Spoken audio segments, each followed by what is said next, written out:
Gadis itu pergi berkemah sendirian, memamerkan sosok seksinya. Tiba-tiba seorang pria aneh datang dari belakang. Kemunculan pria itu membuat Hisun terkejut. Pria ini bertanya apakah dia berkemah sendirian. Hisun mengangguk secara refleks. Dia segera merasa bahwa dia telah melakukan kesalahan. Melihat pria ini memasang wajah yang agak menyedihkan. Dia dengan cepat menutupi dirinya dengan mantelnya. Dia ketakutan dan bergegas ke tenda. Berkata pada diri sendiri orang ini tidak akan menjadi orang jahat. Ketika membuka tenda untuk melihat apakah pria itu masih ada. Tapi orang itu tidak pernah pergi jauh. Dan kembali menatapnya. Dia sangat takut sehingga dia buru-buru membuka resleting tenda lagi. Tiba-tiba, ponsel Hisun menerima pesan. Dikatakan bahwa seorang penjahat keluar dari penjara pada jam 5 sore. Tahanan ini sangat berbahaya. Membunuh 36 gadis. Apalagi dia melarikan diri ke gunung ini. Hisun yang ketakutan tiba-tiba merasa semakin takut. Dia berpikir, mungkin orang di luar. Dia membuka tenda lagi. Pria itu masih di luar. Dalam benak Hisun, ada banyak sekali pertanyaan tentang apa yang harus dilakukan. Detik berikutnya, langkah kaki mendekat. Pria itu datang dengan kapak. Tanya, apa tenda Hisun sudah diperbaiki? Hisun bilang dia sudah diperbaiki. Tapi pria itu mengatakan di luar berangin. Bersikeras memperbaiki tenda untuk Hisun. Dengarkan palu di luar. Hisun gemetar ketakutan. Pria ini berbalik setelah dia selesai memalu. Dia memotong beberapa kayu bakar dengan kapak. Buat api di tempat dan panggang perut babi. Hisun tidak tahan lagi. Jantung tergantung terbalik. Bagaimana dia bisa tidur malam ini? Dia dengan cepat mengemasi tenda dan hendak pergi. Pria itu bertanya apakah dia akan pergi. Hisun berbohong bahwa pacarnya akan datang untuk menemukannya. Setelah Hisun selesai berkemas, dia mengambil 2 langkah. Dihentikan oleh bocah itu. Dia berjalan mendekat dan menyerahkan sepotong daging kepada Hisun. Mengatakan itu berbahaya untuk pergi di jalan pada malam hari. Tanya Hisun untuk mengisi kembali energinya. Hisun dengan cepat menolak. Tapi sikap pemuda itu sangat tegas. Masih memasukkan daging ke mulutnya. Menandakan bahwa dia membuka mulutnya. Melihat itu, Hisun hanya bisa menggigit dan makan.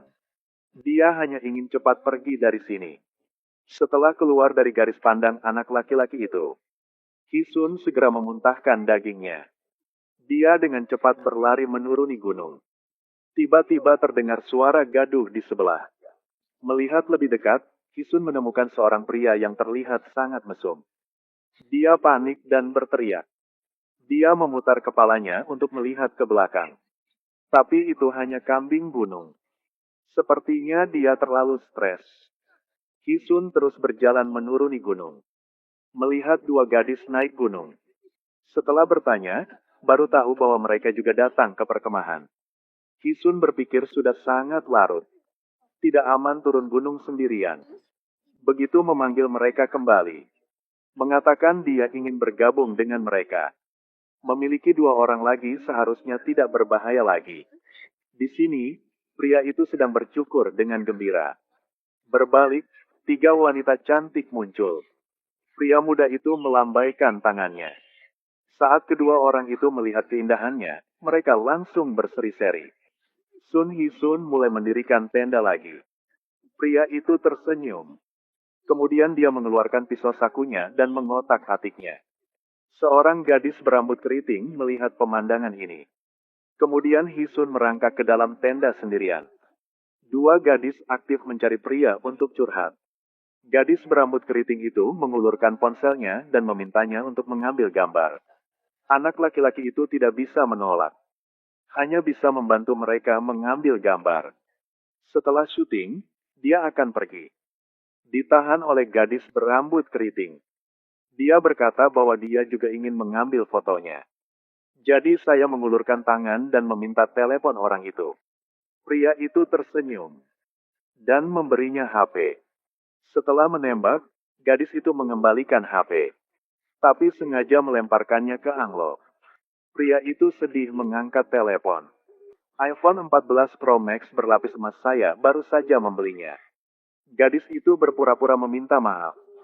Tapi mulutnya tersenyum dengan 10 gigi. Pada tengah malam, pemuda itu memperingati telepon baru yang dibelinya.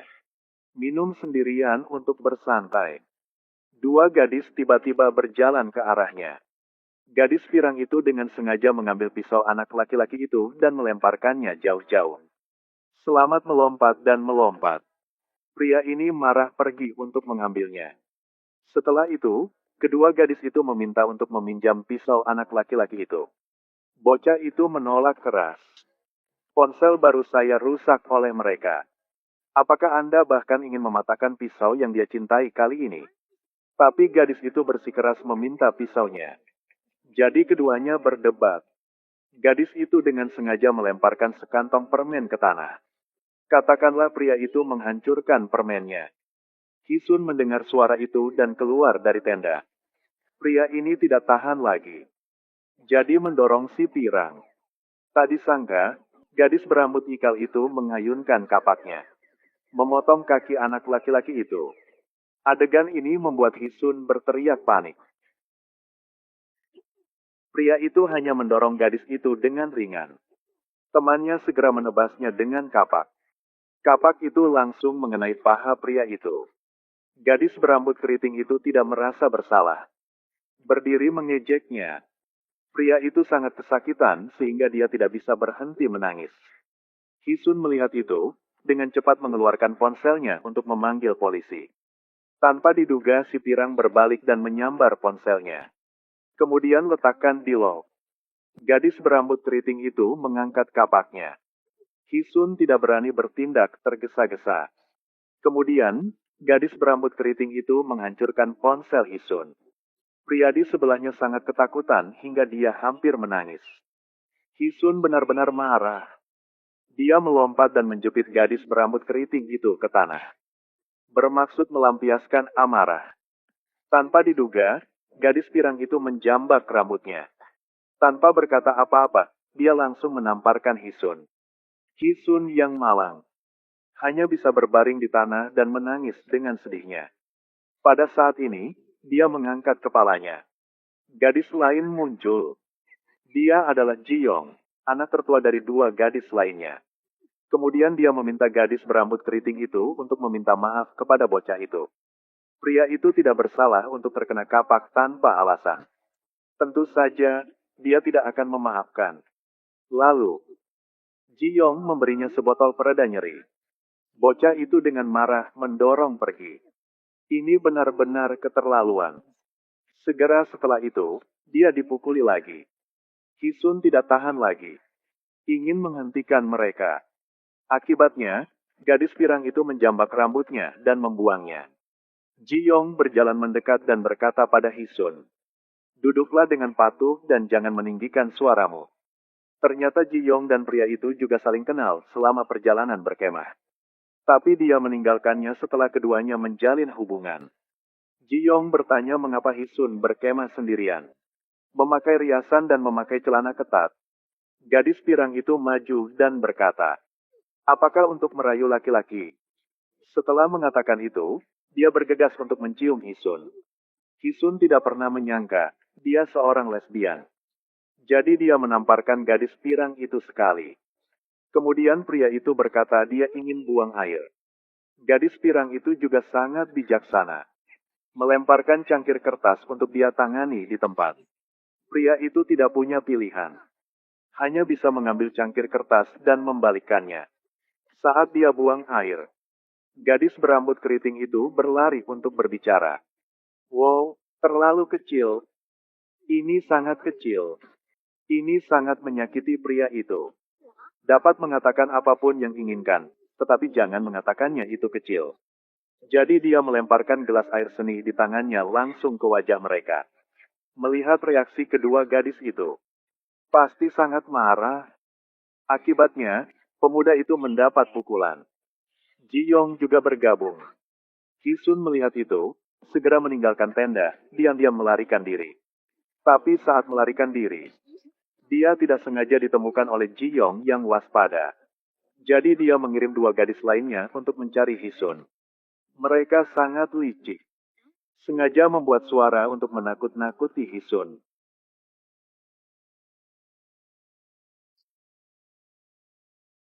Pria di sisi ini diikat oleh Ji Yong. Dia mengeluarkan ponselnya untuk merekam. Memaksa pria itu untuk mengakui bahwa dia adalah tahanan yang membunuh 36 gadis dan lari ke atas gunung ini. Tapi pria ini yang hanya sekali meninggalkannya. Tidak pernah melakukan kejahatan. Bukankah itu memfitnah? Namun dalam menghadapi ancaman, dia tetap mengaku bersalah. Setelah syuting, Ji Yong tampak berubah menjadi orang yang berbeda. Melangkah maju dan meremas leher. Keesokan harinya, Hisun juga tertangkap oleh kedua gadis itu. Mereka mengikat Hisun dan pria itu ke tanah. Setelah malam yang energik, gadis berambut keriting itu sudah kehabisan kesabaran. Dia mengambil panah dari tanah dan melemparkannya dengan keras. Pisau itu langsung mengenai mata pria itu. Seorang pria dan seorang wanita pergi berkemah sendirian. Diikat oleh tiga gadis aneh. Tiba-tiba sebuah belati terbang. Langsung tusuk ke mata pria itu. Namun, ketiganya tetap makan mie instan seolah tidak terjadi apa-apa. Ternyata mereka adalah sebuah organisasi. Ingin pergi ke pegunungan untuk menangkap buronan. Karena tahanan itu membunuh 36 gadis. Mereka mengira laki-laki di depan mereka adalah penjahat. Hisun berpikir dia hanya akan berkemah, tidak bersalah. Segera setelah makan dan minum, ketiganya segera berlari ke atas gunung untuk buang air. Hisun mengambil kesempatan ini untuk melompati api. Gunakan kursi untuk melepaskan diri. Kemudian dia pergi untuk memeriksa. Menemukan pria itu masih hidup. Dia meminta Hisun turun gunung untuk mencari bantuan. Tidak usah khawatir tentang dia. Dan dia sendiri merangkak ke dalam tenda dan bersiap untuk mencabut pisaunya dengan tangan kosong. Hisun mendengarkan pria itu. Segera berlari menuruni gunung. Tiba-tiba dia berhenti. Karena selalu merasa ada seseorang di belakang. Dia mengambil beberapa langkah dan kemudian tidak bisa berjalan lagi. Jadi menemukan batu untuk duduk istirahat. Tiba-tiba, dia mendengar sesuatu dari rerumputan. Melihat sekeliling dan tidak menemukan apapun. Begitu dia merasa lega. Memutar kepalanya, dia melihat seorang pria berseragam penjara. Hisun menyadari bahwa dia adalah berandalan yang sebenarnya. Melihat gadis cantik itu, pria itu tersenyum kecut. Langsung melompat ke Hisun. Untungnya, Hisun dengan cepat mengelak ke samping. Lolos dari serangannya. Hisun berlari menuruni gunung. Tapi pria itu masih mengikuti dari dekat. Dia terluka dan tidak bisa melarikan diri dari buronan. Yang membuatnya semakin putus asa adalah gerbang besi menghalangi jalannya. Dia hendak mendaki, tapi kakinya terluka. Sayangnya jatuh. Pada titik ini, penjahat telah tiba. Melihat Hisun begitu cantik, dia terus bersiul. Pada saat yang menentukan, suara klakson mobil tiba-tiba terdengar. Menyebabkan penjahat melarikan diri dengan cepat. Ternyata, Ji Yong mengetahui bahwa Hisun telah melarikan diri. Jadi mengendarai kendaraan untuk mengejar. Setelah itu, dia terus mencuci otak Hisun. Katakan bahwa tidak ada pria baik di dunia ini. Di sisi ini, pria itu pingsan setelah mencabut pisaunya. Si pirang memasukkannya ke dalam kantong tidurnya. Lalu mengeluarkan sebuah danau. Dipenuhi bebatuan. Akan melemparkannya ke danau. Pada saat ini sebuah batu jatuh ke dalam air. Kedua gadis itu berbalik untuk melihat. Penjahat itu muncul. Kedua gadis itu baru sadar. Orang yang ada di kantong tidur bukanlah penjahatnya. Ji Yong setelah melihat Hisun menuruni gunung. Segera mengeluarkan kartu nama dan mengundang Hisun. Bergabung dengan organisasi mereka. Menghukum orang yang melakukan kejahatan. Hisun menerima kartu nama. Mengatakan mereka adalah psikopat. Ini membuat Ji Yong menjadi marah. Dimarahi dan dimaki ingin memberinya pelajaran. Pada saat ini, berandalan itu dengan agresif mendekati kedua gadis itu. Kali ini dia belajar menjadi pintar, memegang kapak di tangannya. Kedua gadis itu bukan lawannya. Langsung terdorong ke tanah. Hisun dan Ji Yong juga berjuang keras. Pertarungan antara dua gadis dan berandalan di sisi ini bahkan lebih intens. Kedua gadis itu terlempar ke tanah olehnya pada saat bersamaan. Kemudian, menari gila-gilaan dengan mereka berdua. Pada saat ini, pria yang terluka itu sadar kembali. Melihat gadis pirang itu dipermalukan. Dia mengeluarkan belatinya. Di saat yang sama, Hisun sama sekali tidak mampu melawan Ji Yong. Dia dicekik olehnya, tidak bisa bergerak. Momen penting. Hisun mencapai batu di sampingnya. Pukul dia. Di sisi ini, pelaku ditikam di bagian belakang leher oleh anak laki-laki tersebut. Penjahat itu berdiri dengan goyah. Langsung jatuh ke danau. Lucunya, kedua gadis itu diselamatkan oleh pria yang disiksa sendiri. Segera setelah Hisun pergi, Ji Yong menarik kakinya lagi. Hisun juga mengabaikannya. Ingin memberinya beberapa pukulan. Dia akhirnya menyerah. Film selesai di sini.